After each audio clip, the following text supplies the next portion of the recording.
Belajar tatap muka terpasung corona.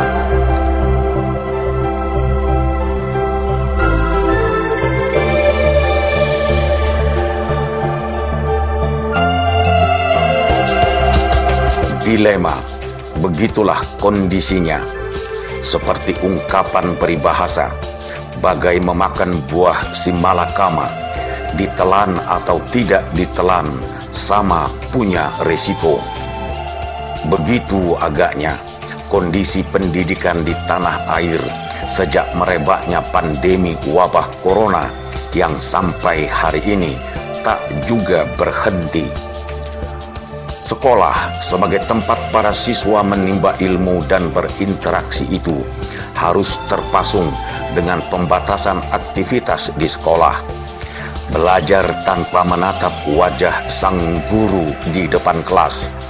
Belajar dalam jaringan online. Begitu bahasa kerennya.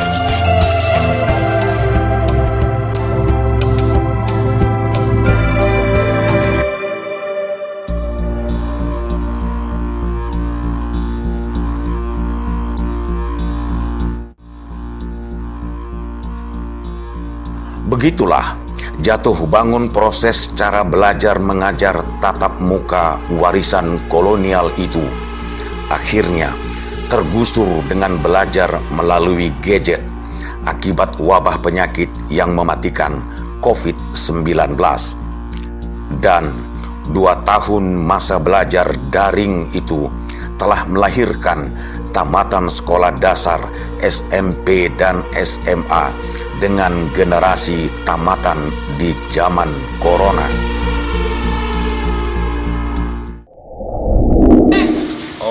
Masalah pembelajaran tatap muka.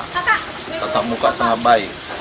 Karena benar-benar anak itu mengerti arahan-arahan guru, pelajaran yang diberikan guru cepat dicerna oleh anak-anak.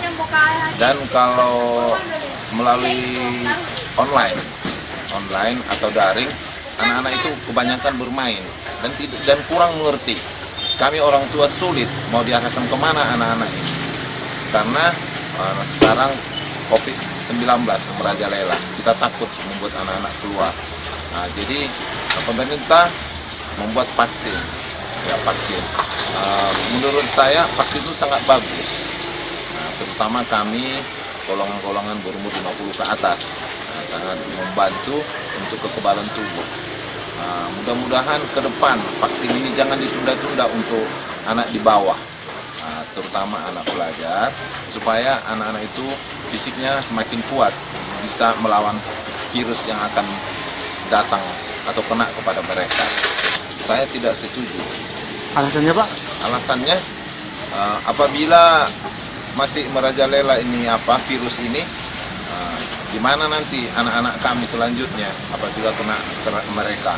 Penularan virus semakin merajalela apabila mereka tidak divaksin. Kira-kira ini. Saya sebagai koordinator Takana Kota Sibolga tidak setuju. Kiranya pemerintah secepatnya membuat vaksin.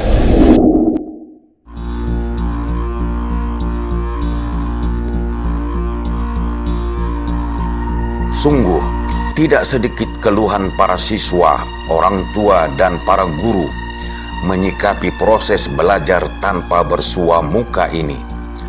Mulai dari penerimaan dan pemahaman materi belajar oleh siswa, repotnya orang tua untuk belanja kuota paket internet, sampai para guru yang berulang menegur siswa atas perilaku dan perangai siswa yang semakin tidak terawasi.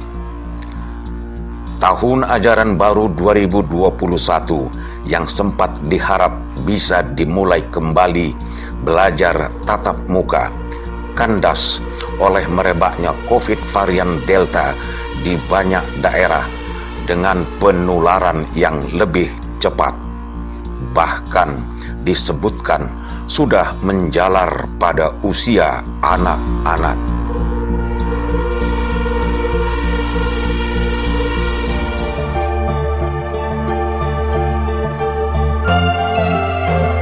Maka bila banyak pemerintah provinsi di luar Jawa dan Bali melarang belajar tatap muka bukanlah hal yang mengherankan, apalagi melihat status zona merah di banyak daerah yang cenderung menaikkan kasus COVID.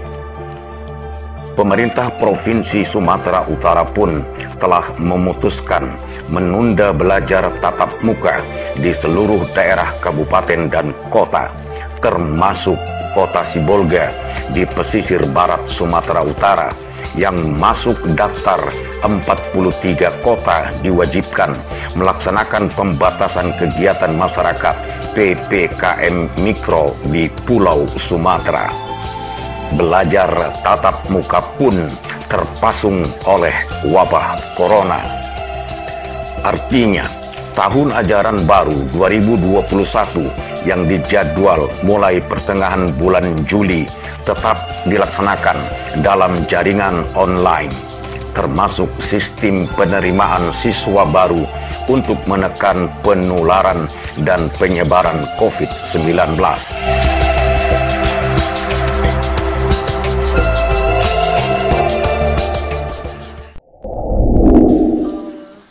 Jika kita lihat dari segi pembelajaran tatap muka yang selama ini tertunda karena COVID, yang pertama yang dirugikan adalah siswa, karena hasil evaluasi pendidikan di setiap sekolah itu tidak sesuai atau tidak seefektif seperti biasanya.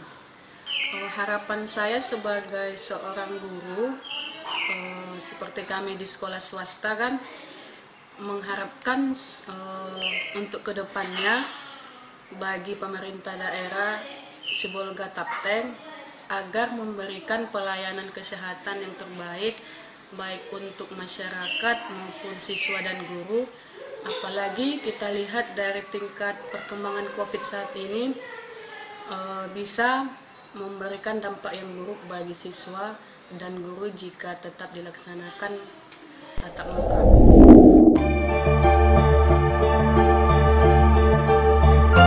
Pendidikan adalah dasar utama kemajuan suatu bangsa.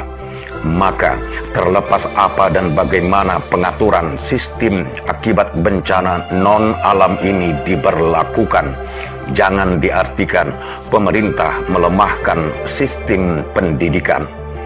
Namun harus dilihat sebagai upaya pemerintah untuk mempertahankan kualitas pendidikan bagi anak bangsa, terutama melindungi dan menghindarkan para siswa tertular wabah COVID-19.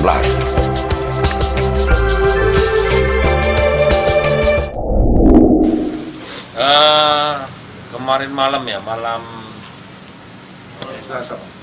Selasa di media kita udah membaca bahwa kita Sumatera Utara kena PPKM Mikro, pengetatan Mikro. Ada Medan dan Sibolga. Malamnya jam 12 kita baca, paginya kita langsung rapat. Kemarin pagi jam 8 kita rapat untuk membahas bagaimana menindaklanjuti masalah PPKM Mikro.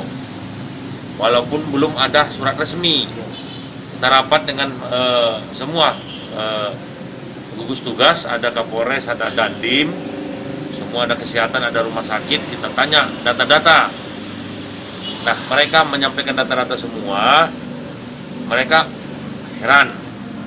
Cuman hasil daripada rapat PPKM Mikro tetap dilaksanakan sesuai dengan petunjuk-petunjuk instruksi Mendagri.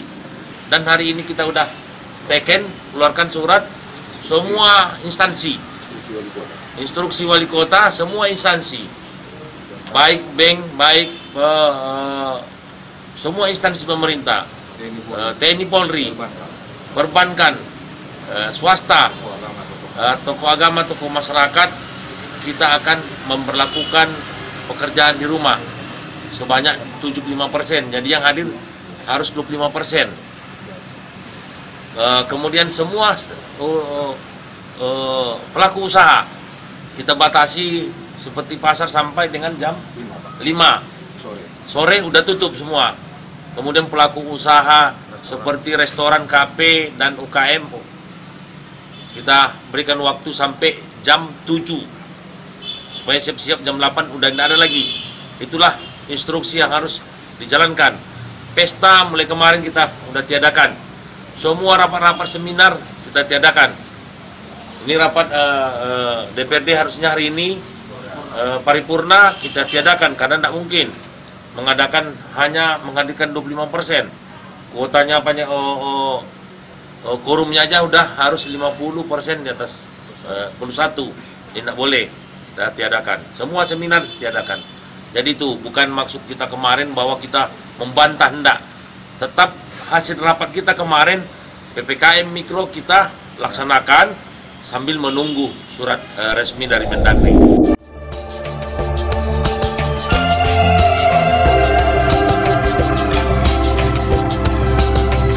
Semoga kerinduan belajar tatap muka segera berlalu dan pandemi COVID-19 segera pula berakhir.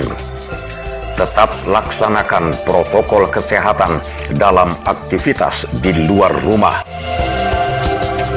Pakai masker, jaga jarak, cuci tangan, hindari kerumunan.